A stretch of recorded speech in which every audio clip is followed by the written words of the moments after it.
guys, and welcome to another episode of Woke by Accident Podcast, a weekly chat about socially conscious topics impacting the culture. We are with our co-host, Sambaza, host and creator of the Sambaza podcast, a remarkable figure in the podcasting world, hailing from the Republic of Kenya.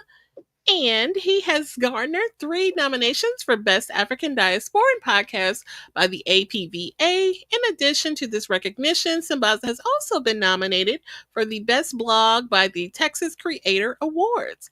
Since 2023, he has been a featured presenter at the Afros and Audio Podcast Festival, and he recently participated at the 2025 Podfest. Welcome, Sambaza. Hey. Thank you, Jen. Thank you, Jen. Another week. Hey, I might as well say it. Happy St. Patrick's Day. Okay. Wait, today. Well, this week. Go ahead. Yeah. How have you been, though?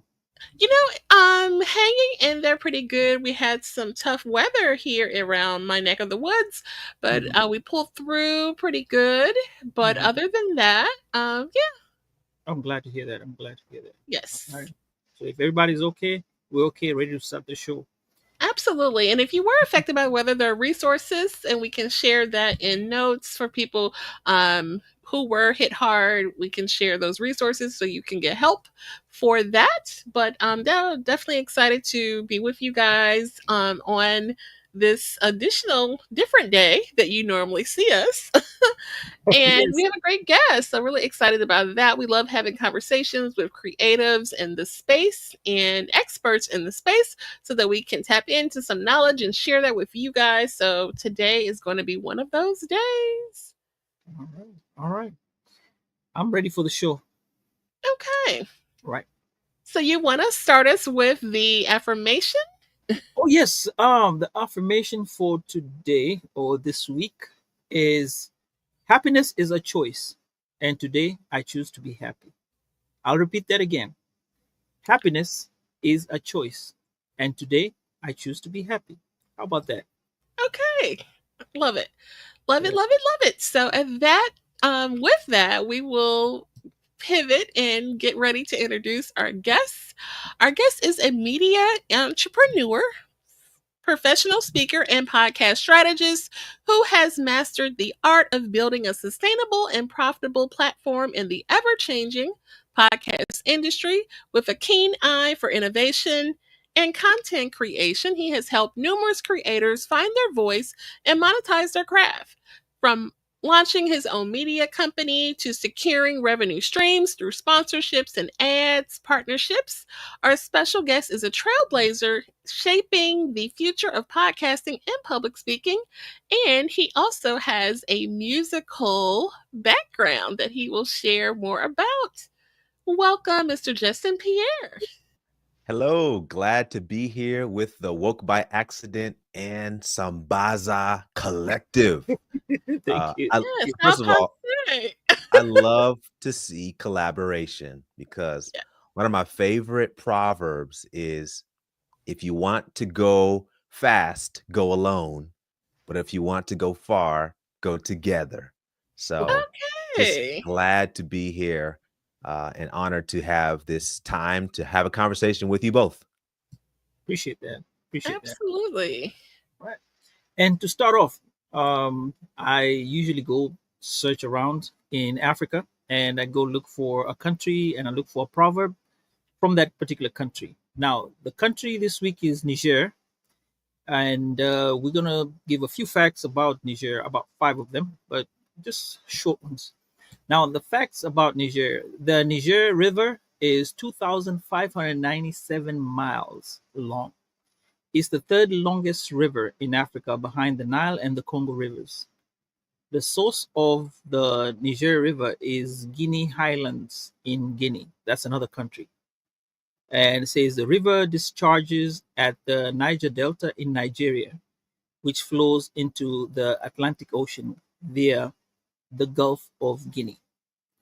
So that's about the Niger River. And here's a proverb for today. He who marries a beauty marries trouble. The proverb again says, he who marries a beauty marries trouble. What can you say about the proverb? Wow. Well, then you have to ask the question, um, the person who penned this quote, what was their definition of beauty? It must have been exterior, because there are a lot of things that may look good on the outside, but on the inside, they are rotten. So the takeaway for me is, don't be impressed by the glitter. Don't be impressed by status. Don't be impressed by position, but be more impressed by character and values and substance and things that can survive a long period of time, because beauty and looks obviously fade away in a physical sense, but those core things, they last forever and leave a legacy behind. So that's my takeaway from that quote. Oh man, I appreciate that. That sounds so nice. All right, so we start with our question of the day, and excuse me. My question is, what inspired you to start your own media business? Sure, sure. Well, as a young Oh, wait, wait, boy, yes. Okay, now start from the young boy. Give us a brief history about yourself, because we don't know who you are. So our viewers and our listeners want to know who you are first, and then what inspired you to start your own media business. Thank you. sure, sure. So my name is Geston Pierre. I go by GP. Uh, I am from Florida, so I'm a Haitian of Haiti, from Haiti. I was born in Florida, and so proud Haitian American.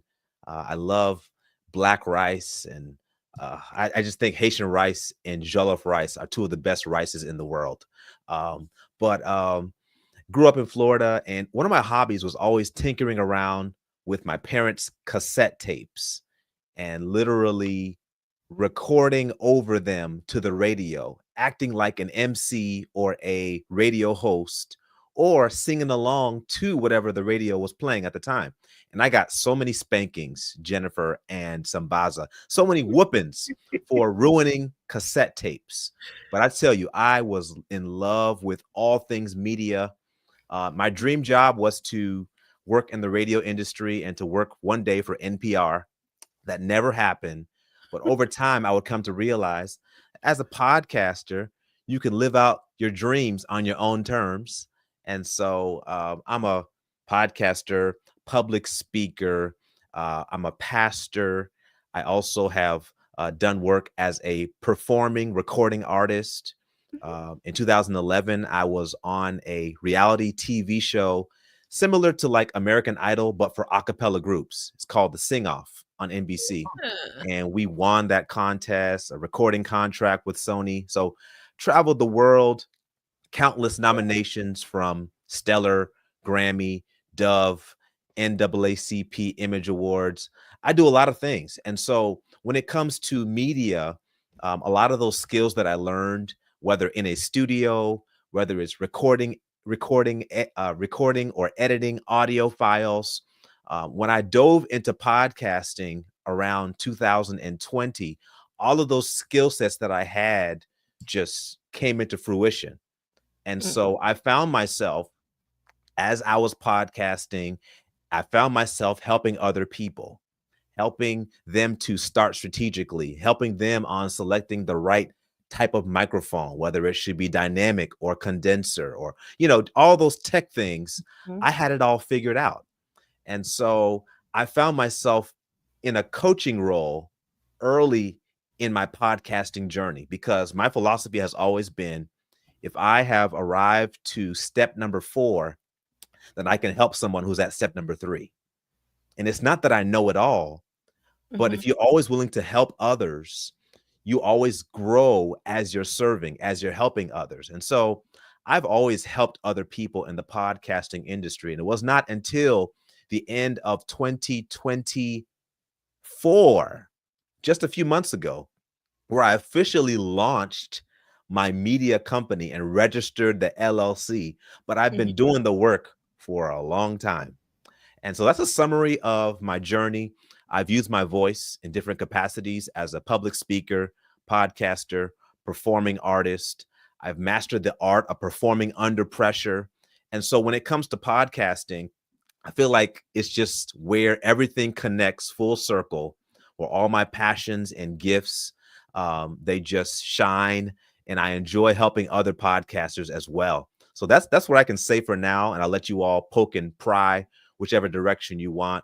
But that's a summary of me. I aspire to inspire 1 billion people before I expire.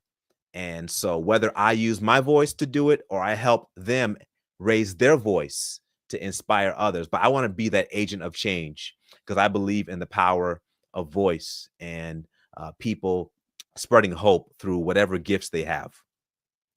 That's awesome. And thank you for sharing that. I think that's the beauty of podcasting and being a creative, that you can use all of your talents and, make them come in, create this really cool digital piece and make it come to life. And so a lot of what you've done includes speaking engagements. And Yes, so that's something that, we've dipped our toes into.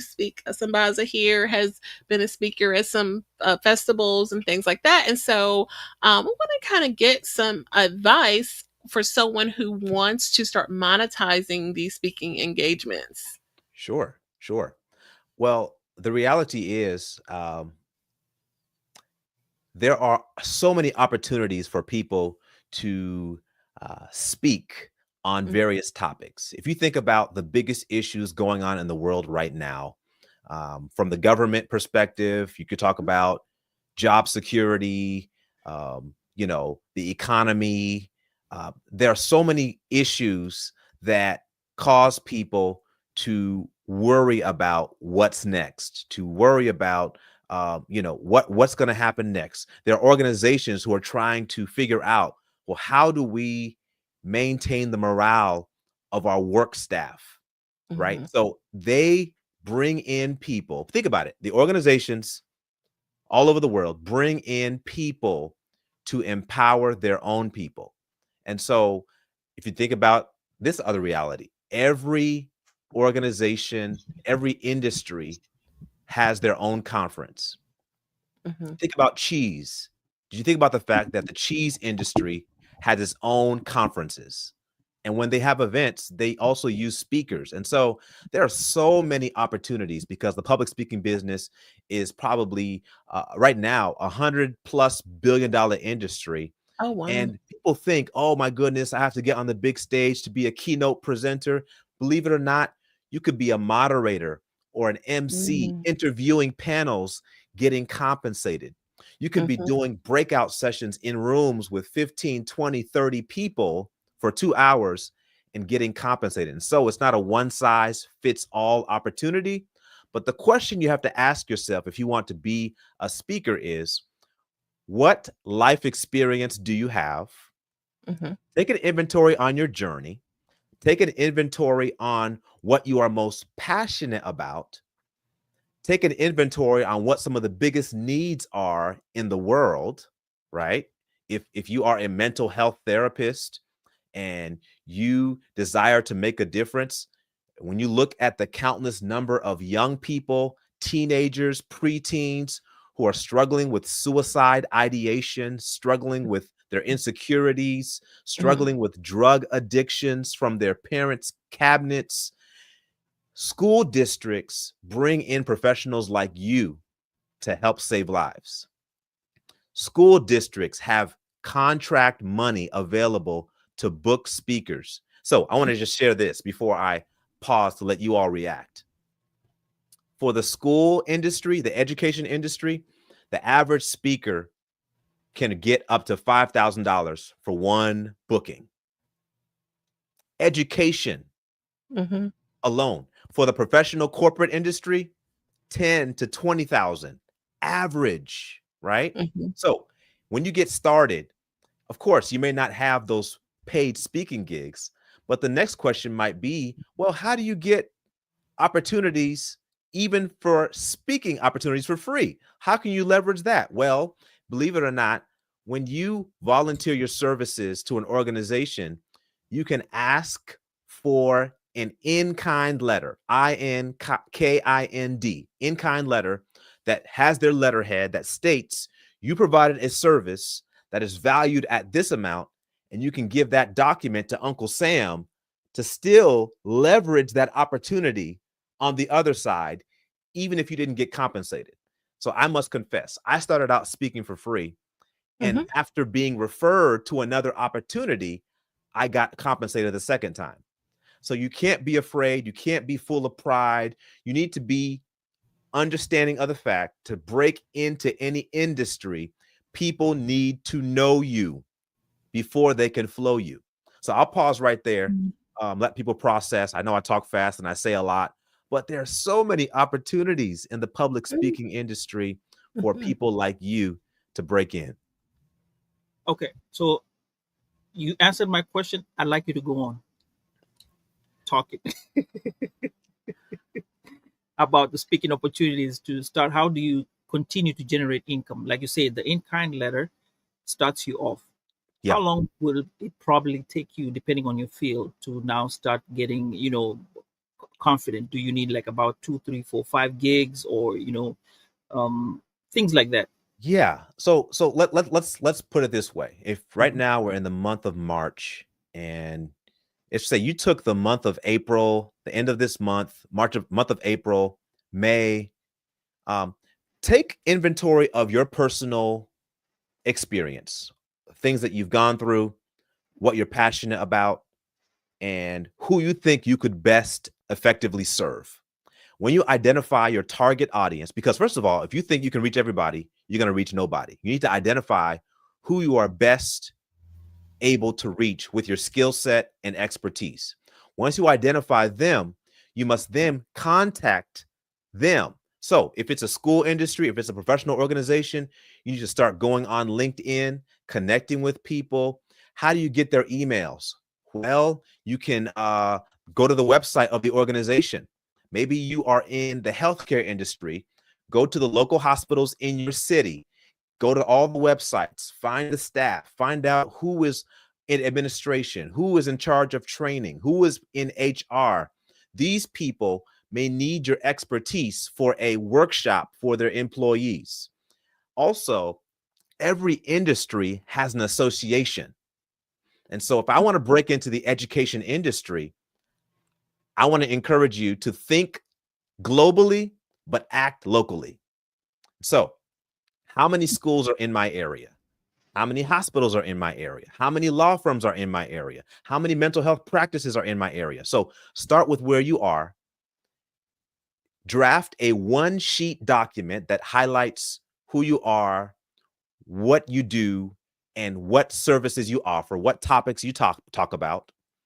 One page document. Start emailing those one page documents to different leads and see who responds.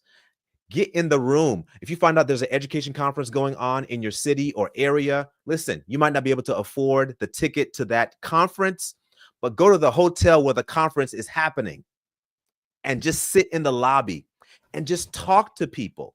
You never know how you can be discovered and who can refer you to an opportunity. So don't be afraid to be Mhm. unconventional, because the reality is if people don't know you, they can't flow you. So no matter what industry you identify to break into, there is an association. There are several associations in the education, healthcare, government industry. And so at those conferences, everyone in the industry oftentimes goes.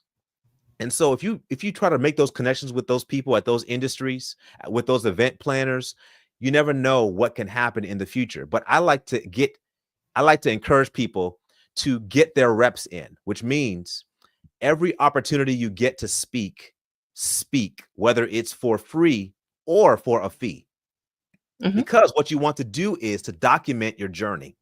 Every time you get an opportunity to speak, record it, because eventually you will need to also have a I call it a trailer or a highlight reel of Mhm. what you do, because people want to know that you can do what you claim to do.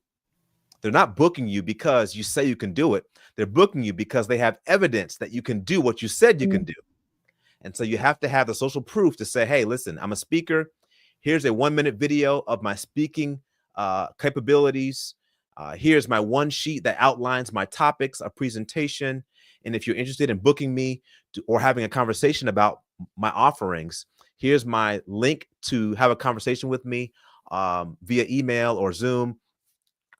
Would love to be considered, because the reality is there are a lot of people who think that because they're gifted, they're going to be discovered, but that's not true. Being the Mhm. best kept secret is not a compliment. You need to be able to put yourself out there and be willing to put yourself in what I call miracle territory, where others can find you. Start Mhm. going on LinkedIn and showing up in those spaces Mhm. where the people who can book you are hanging out. I'll give you one example. As an extension of my speaking, I also offer MC or moderating services, because as a podcaster, I do lots of interviews. And so conference planners can book me to interview people like Mike Tyson, who cannot talk, but who will fill conference seats just because he's Mike Tyson. You need to bring in a moderator to help get those gems out of Mike Tyson, right? When you book a non speaker, you book them normally just because they're popular and you want to sell tickets, but you need a moderator to help share the content, to help provide a smooth flow for that person to shine. And so Mhm. if I want to get booked in my industry as an MC or moderator, it would behoove of me to go to LinkedIn to identify, befriend, and have conversations with actual event planners and conference hosts. Why? You got to build relationships with the people who can book you. And so, one of my suggestions is, if you want to break into an industry, one of the best ways to network with them is to start a podcast and start interviewing the people who you want to book you about their experiences. Mm. I call it power hacking. Okay. Podcast.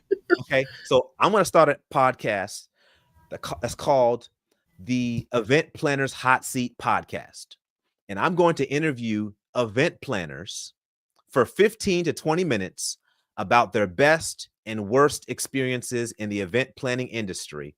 Then I'm going to bid them farewell, but they're going to leave that interview saying, "Oh, I know GP, I know what he does, and I'll keep him on my list for future events."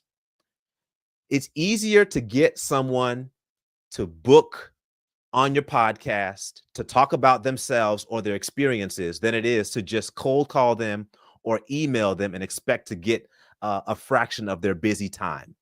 Because Mhm. realize that people are oftentimes honored to be considered to be a guest on a show, a podcast, because you're giving them an opportunity to shine. Okay. And certain people in certain industries don't get asked to shine often because they're oftentimes behind the scenes. Right. So don't sleep on the administrative assistant or secretary Mhm. who works at the school down the street that you could be speaking at. Befriend her, get to know her, because those gatekeepers could open doors to your next breakthrough. Oh, absolutely. Look, be friends with the janitor and the security guard because they literally have the keys. Come on now. Come on now. Absolutely. And I love the idea about being in the lobby. Like, that makes me think like ask to volunteer, and There you things like go. that. Hmm. Put yourself in miracle territory. Right. And actually, volunteering is one of the best ways to get to talk to people, because I think when Hmm. you volunteer, a lot of people pass through. Depending on where you are at, a lot of people pass through you, and you will get a lot of communication because people need to go somewhere, and you'll be like, "Hey, how you doing?" And then you might get into a short conversation with people, and they're like, "Oh, okay, this is what you do." Okay, then who knows? Yep. Absolutely. So here's my question. What role does branding play into standing out in the digital space? There's so many people. I have a podcast, so everybody has a podcast. You want to stand out. And so your brand is important, right? So do you agree that content creators should have their own website? Like, talk to us about branding. Yeah, I think that branding is important because there is a lot of, I don't want to say this in a negative way, but there is a lot of content in the world. We are always being uh, updated or pinged, or there's always something new happening on our streams on Facebook or YouTube or LinkedIn. And that's partly why our attention spans, I mean, it's tough. It's tough to retain attention. It's tough to build a brand. But what makes you unique, you need to make sure that you lean into that, because that is a part of your brand. Your USP, what I call your unique selling proposition. That is the thing that makes you different from all the other creators or podcasters or speakers in the world. So the question you have to ask is, what makes me different? And whatever makes you different, that's actually your brand. So what does that look like? So if I have a disability, maybe I have a serious health condition or a situation that I really wish that I did not have, but it's a part of my experience. I can't not deal with it. Instead of trying to hide it from the world, champion it. Champion the fact that you may have this particular challenge, because there are other people who may resonate with that challenge, who may be inspired by you persevering throughout all your challenges. And so identify your unique selling proposition. What makes you different from everyone else? Because there are a lot of people who do what you do, but nobody can do it like you, and nobody is you. And so be a champion of who you are, of where you are, and embrace it, because your brand is what will identify you and help you to be different from all the others in the world, in your space, in your industry. Because the reality is, there's only one you. And so if you're trying to be like somebody else, you're not showing up. And so you are needed. Like, you are created for a reason, and you need to make sure that you're being authentic to who you are. And so having a brand is the ability to be recognized for a particular thing. When you think of the word Tesla, Jennifer and Sambaza, what comes to mind when you hear the word Tesla? Hippie, electric. Hippie, electric. Okay. When you hear the term Starbucks, what comes to mind? Frou frou. Busy people. Expensive. Yeah. I think of busy people. Yeah. Yeah. So Mhm. branding is important. When you think of Apple, what do you think of? A click. A clique, a tribe, a a loyal family who looks down on anyone who's not one of them. I mean, Apple does not make the best products. I'm sorry. I Mhm. have Apple everything. They are Mhm. not the best, I agree. but they do the best marketing. Mhm. Absolutely. The Genius Bar, like, yeah. And so when you have a brand that is recognizable, Mhm. you build loyalty faster. Right.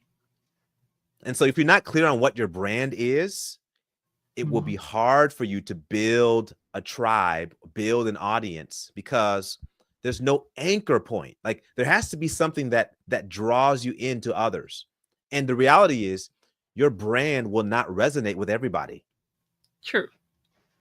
and you have to be okay with that. Right. But in this huge world, imagine if you were authentic to yourself and you got just 1,000 people in this big world to be loyal to you and what you do. That is really true. So I have a side hustle in live selling. Okay. And so I sell on, a few different live selling platforms. And so there's so many people. When you go on live, you see all the different people, everybody's selling something, right? And so it's just like, why would they want to buy something from me when they got all these people? But it's funny, once you find or carve out your space, you start seeing the same ones come back, and you kind of create your own little tribe there. Yep. You know what I mean? So it's true. And I got some advice that which is actually called like super fans. And so, you can call it super fans, or you can call it your tribe, or you can call it, your people or whatever. But yeah, I've seen that in that space. Yeah. So, And it Yeah. does take time to build a brand. mhm, It takes consistency. You got to right. show up. You need to be true to who you are, but over time you can build a brand. And I think the beauty of the brand is, before you even open your mouth, before you even say anything, people know what you stand for Hmm. when you show up. Definitely. I got an even better one. When you come to Kenya, there's a road. It's called Grogan Road. People go fix their cars over there, and it's not like it it's just a street where you have these mechanics. But on that road, you will have like 10 people selling spare parts. Now there'll be spare parts for Nissans. Five of them will sell Nissans. Five of them will have the same products that are in all five of them. But guess what? You come back 2 years later, those businesses are still running. 5 years later, those businesses are still running. So it begs the question, you wonder, why is it that they are still in business and yet they all sell the same spare part? I mean, one spare part on this side for a Nissan, if it's a tire, not a tire, but if it's a light, it's still the same light. If they bring in a new light, you'll all have the same new light, or maybe someone will have an old one. But the point is, all of you are selling the same spare parts, but you're still in business. Why? Somebody offers extra service, somebody has a liking to somebody, or maybe somebody went the extra mile to help out. There's so many things that you can do to stand out. Yeah, So that definitely. was, yeah, that's how we see it in Africa. Now, my other question was, we've had so many conversations here about how a creator should determine their fee or rate card. Um, what advice do you have about leveraging free speaking engagements into paid ones? You already said you get that letter in kind, Yeah. but how do you set up a rate? Like to say, okay, like if this was a speaking gig, how will say I went to speak at a Red Cross event, right? How would that equate to your rate card when you say you spoke in there vis-a-vis somebody else who, or maybe when you went to speak at a boys and girls club, or you went to speak to maybe Humana organization, one of those three. So looking at that, how do you, because these are three different places you've gone and spoken, or even you went to speak at a school, right? Yep. Yep. Several How schools. I've, would I've you, spoken on probably 20 college campuses. oh, So what I've discovered is in yeah, every particular industry, there are probably 15 to 20 different directions that you could go. So it can be overwhelming because I realized that because I kind of stumbled into it. Like I started doing it and someone invited me to share on a college campus in 2015, and I was getting ready to do it for free. And they were like, "Yeah, what's your fee?" And I was like, I don't know, 500." Uh, and they rebutted and said, "No, no, really, like what's your fee?" I was like, "Oh, 2,000." Crossing my fingers, and they're just like, "Okay." And I realized, oh, college campuses have like 10 to 15 different departments and divisions that could book you to speak. So think about it. New student orientation, all the freshmen who come in to either high school or college, like let's say college, all the freshmen who come to college, they come in August or January. They have to have a big rally to motivate their students to stay focused, to do their best, and they bring in speakers. Colleges have student leaders. So the Student Government Association has to have a fall and spring leadership conference or camporee, and they need to bring in a speaker. You have the financial aid department when the seniors are getting ready to graduate from college and they have to start paying back their loans. You need to bring in a speaker to talk to them about financial literacy. The Department of Counseling on every college campus host events, student services. I mean, within that one category, college campuses, there are 15 to 20 different entities that can book you. And so in the nonprofit space, it's the same way. And don't assume that because an organization is a nonprofit that they don't have any money. False. Mm-hmm. They just operate differently than a for-profit industry.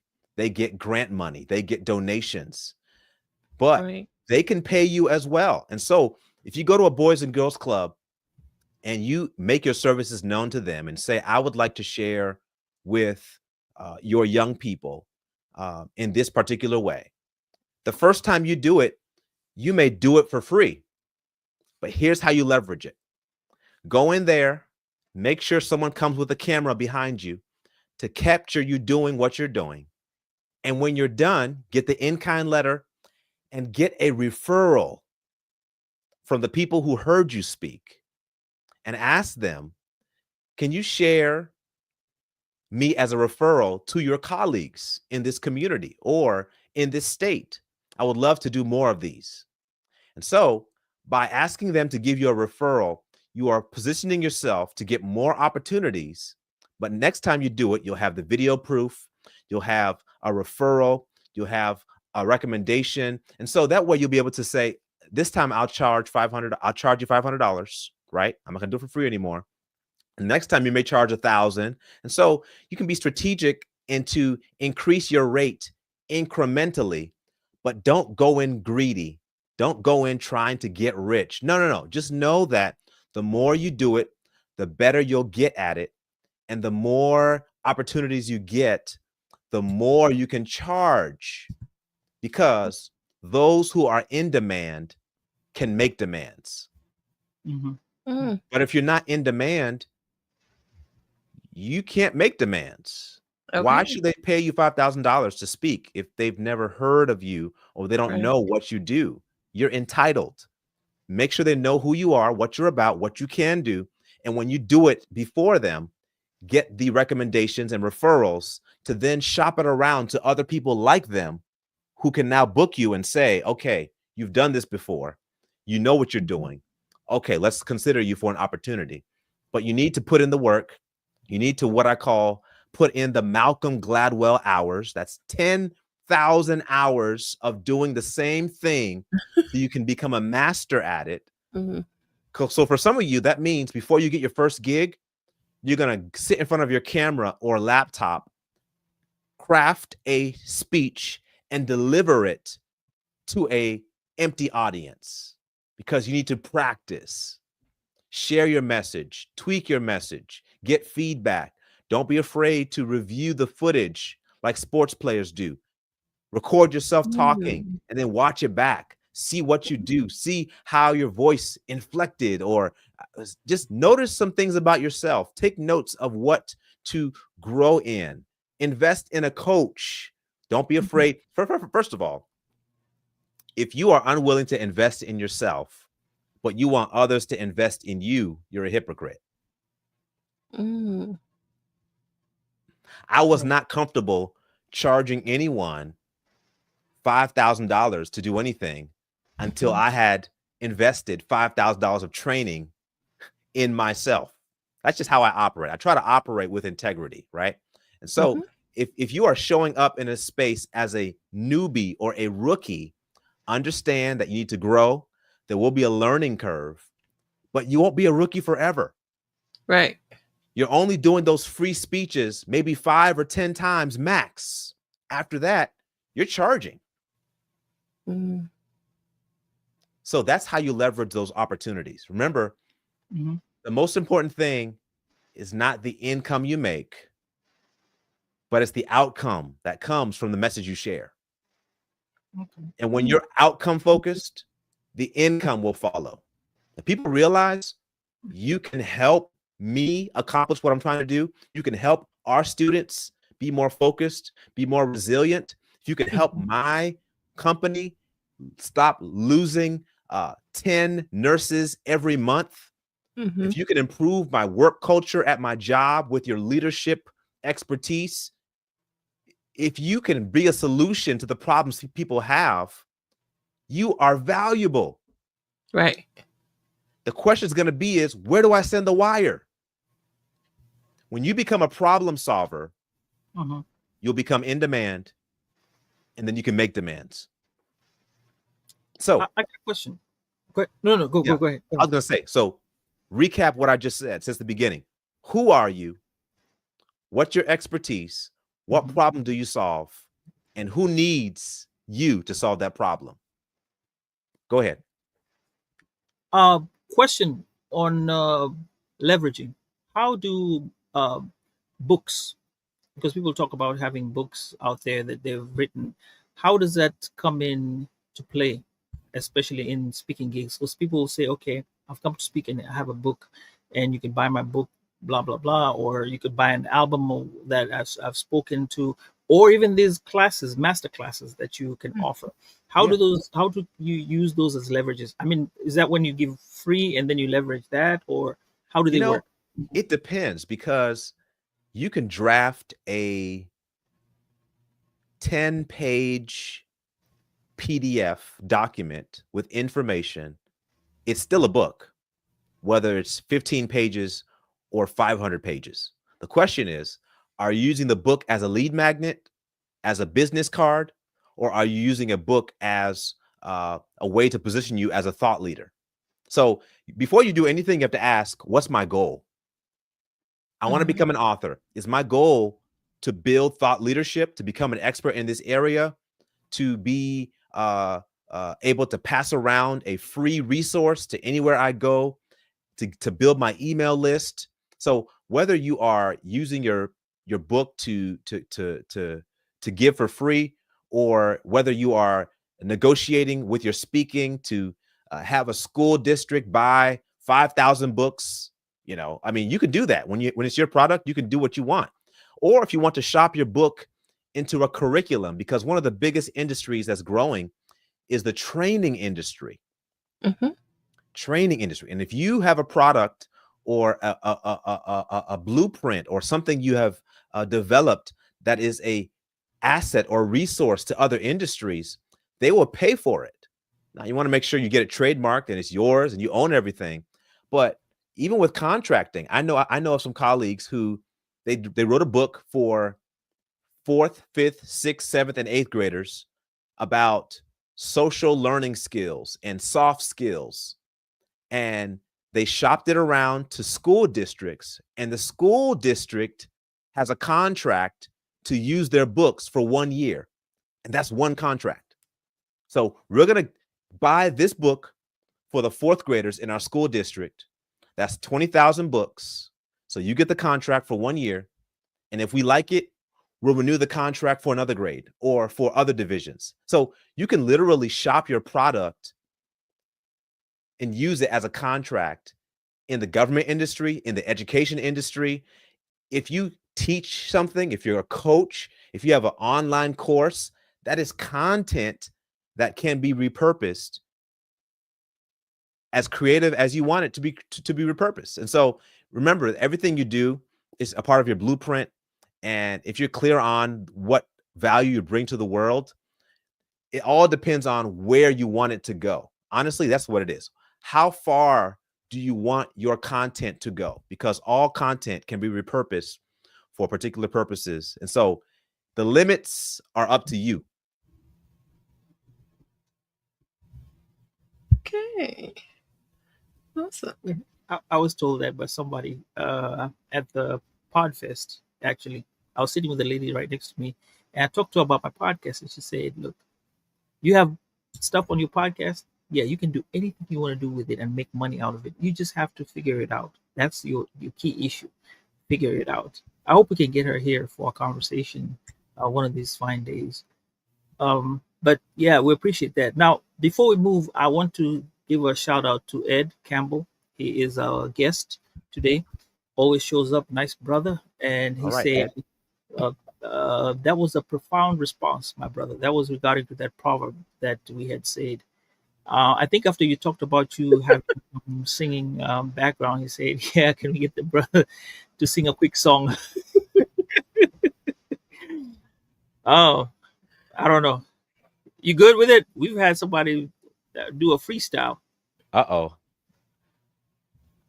I don't know if I'm So, gonna sing tonight, but we'll see. We'll see how oh things go. wait, it's okay.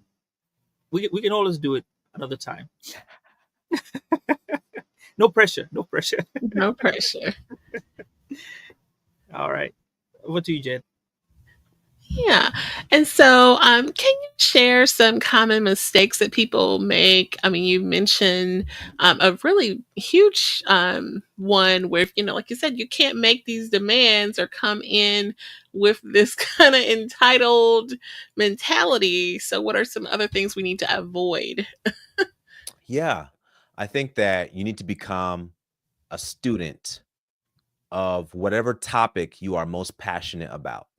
And so if your topic is resilience, if your topic is overcoming trauma, if your topic is navigating transition, if your topic is how to be successful in school and in life, whatever your topic is that you think you can champion, you need to be sure that you're a student of that topic, which means you don't know everything.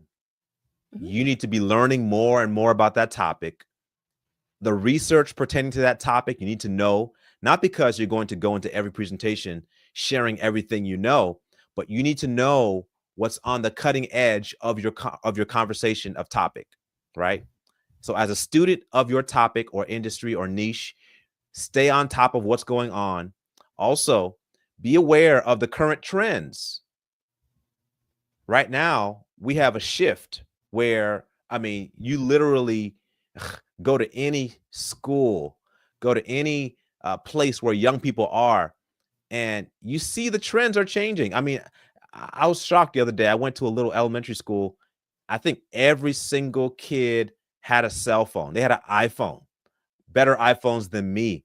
And I'm like, I realized something. I'm like, oh, snap. Children are the new decision makers. Mm, There was a time when parents were decision makers. But if you right. think about it, children are the new decision makers. Now, Yeah. I'm not going to blame it on the soft parenting movement. I'm not going to blame it on anybody. But what I'm saying is that the things have shifted, Mm, and pay attention to the current trends, because that should help you uh, move toward where you're trying to go with more clarity and intention. So if you know that children are the new decision makers and you have a product that's targeted for a certain demographic, how does that affect how you do it, where you do it, the approach that you take to do it? So just be aware of what's trending, be aware of what's happening, um, current events. I mean, you could always absolutely. leverage what's happening currently into whatever industry. Like I just watched a headline about Michelle Obama at South by Southwest in Texas, major conference that Mhm, happens every year. And mhm. she was doing a podcast episode with her brother.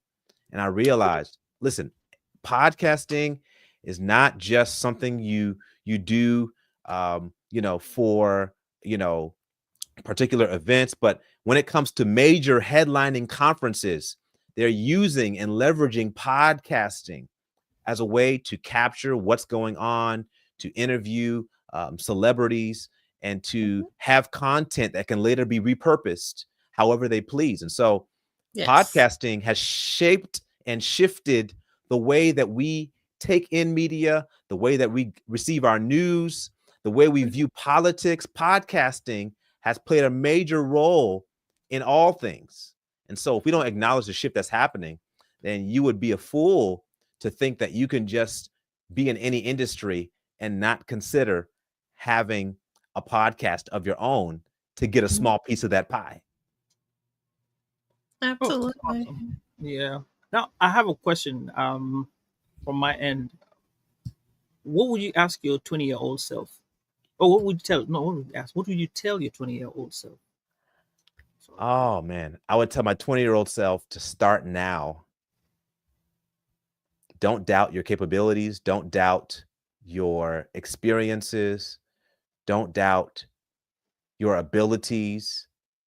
When I was 21 years old, I was standing on a national televised competition on TV, singing in front of 9 million people, knees shaking, just just unaware of what the future would hold. But I realized, man, had I approached life with a little more confidence, I Mhm. could have gotten a lot further earlier. So I consider Hmm. myself a late bloomer. Now, I say Okay. that jokingly. I'm 37 years old, right? I say I'm a late bloomer because some of the things that I'm doing now, I should have done when I was 18. I feel like that too. Yeah. I Yeah. always say there's a time and a place. Yeah. Yeah. And so my thing is if you are aware of your gifts and what you bring to the world, don't let excuses hold you back. Go for it. Live boldly because Absolutely. honestly, tomorrow is not promised, right? Yes. My favorite quote is yesterday is history, tomorrow is a mystery, but today is a It's gift. a That's why it's gift. called the present, right? Yes. So Yeah. so don't wait for tomorrow.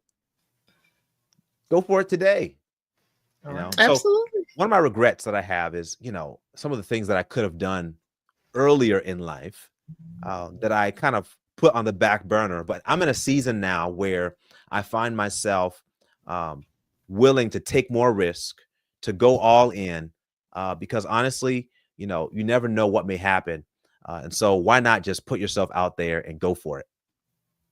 Awesome. Absolutely. And even though you didn't share a song, I can totally tell that you can sing because your speaking voice is just so crystal, and I can hear the song in you without you even singing True. it. True. And I think Ed Campbell So, has something to say here. He says, "This is a masterclass. Thanks very much. oh, Very valuable information." Thank you, Ed. I'll actually be hosting a masterclass the end of this month, a free virtual masterclass for nice. podcasters and content creators. And I literally plan to just pour in all that I know for an hour. And I'll be giving away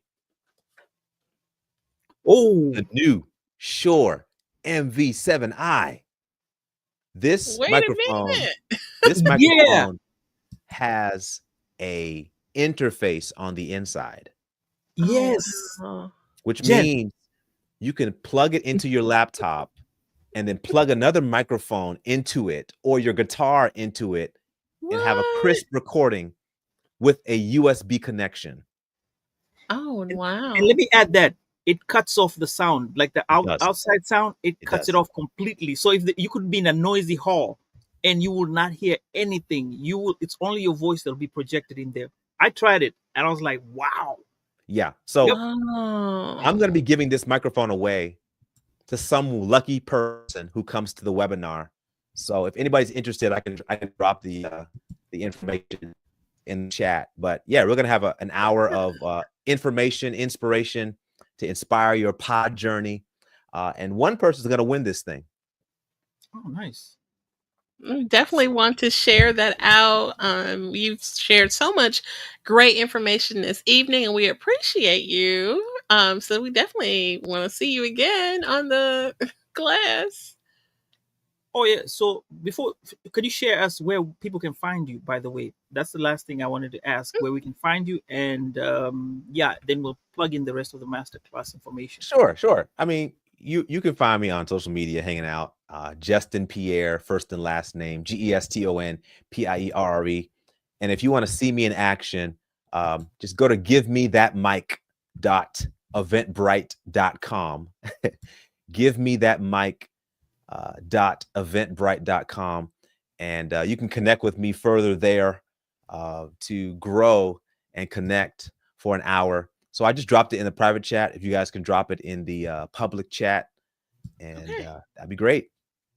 Awesome. Awesome. you got it. Yeah, I got it. Okay. Yay.